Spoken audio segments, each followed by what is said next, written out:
Before the video starts, all shout-out winners will be in description. Get all of them at least 100 subscribers. Don't cry while watching this video.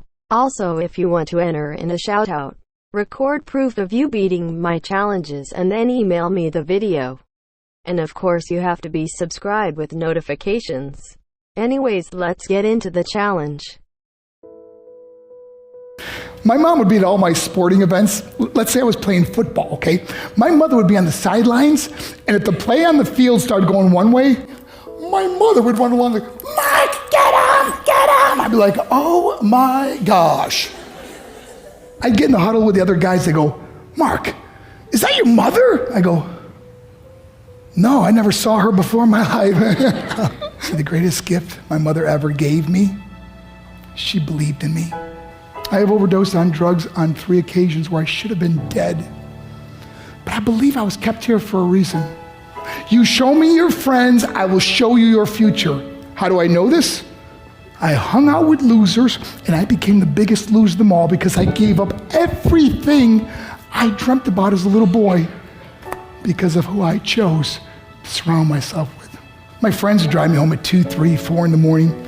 We'd be drunk and high, laughing in the car.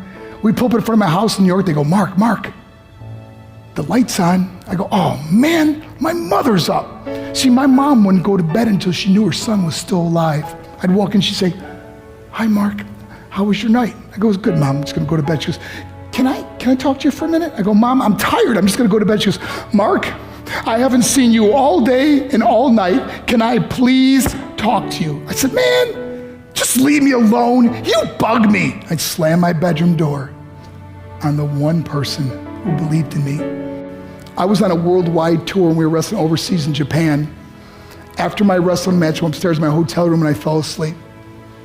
There was a knock at my door at 3 o'clock in the morning. I got out of bed and I looked through the safety window and I could see it was a Japanese promoter. So I opened the door and he said, Mark, you need to call home. There's been an emergency. I went and got on the hotel room phone. I called back to the United States. I said, hey, what's going on? They said, Mark, I don't know how to tell you this.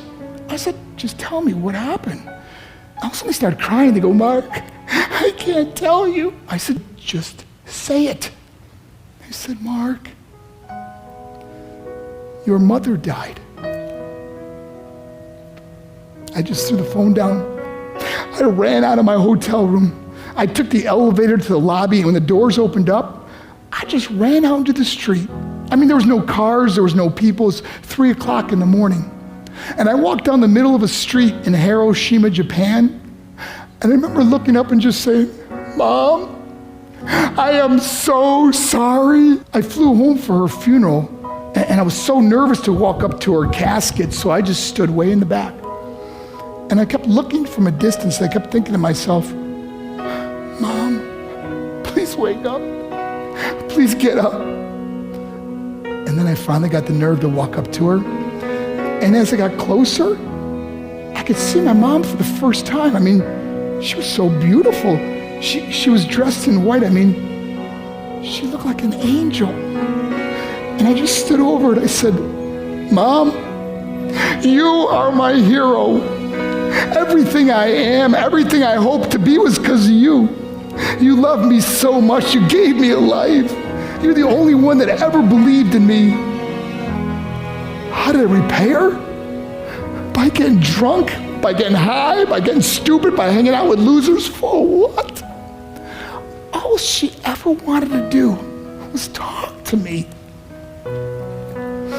I wish I could talk to you now, Mom. I wish you could see what I'm doing. Why couldn't I have been a better son? We are defined by our choices. But if you surround yourself with people involved in drugs and alcohol and pills, it's a dead end. I'm not here to preach to you. I'm here to tell you I lived that life. It leads to broken hearts, broken relationships, broken dreams, and death. For what? To get high? If you have a mother or a father, when you go home, tell them how much you love them. See, my whole life was about being rich and famous. I had to be a millionaire. I had to win the race. I had to win the race at the expense of my marriage, my family, my friends. For what? To be all alone in the world? I learned what is truly important, and that is how precious this gift of life is, and our families, and how quickly it can be taken away. See, I no longer live in time, I live in moments. See, it's not what's in your pocket that matters, it's what's in your heart that truly matters. Love is just a word until somebody comes along and gives it meaning. You're the meaning.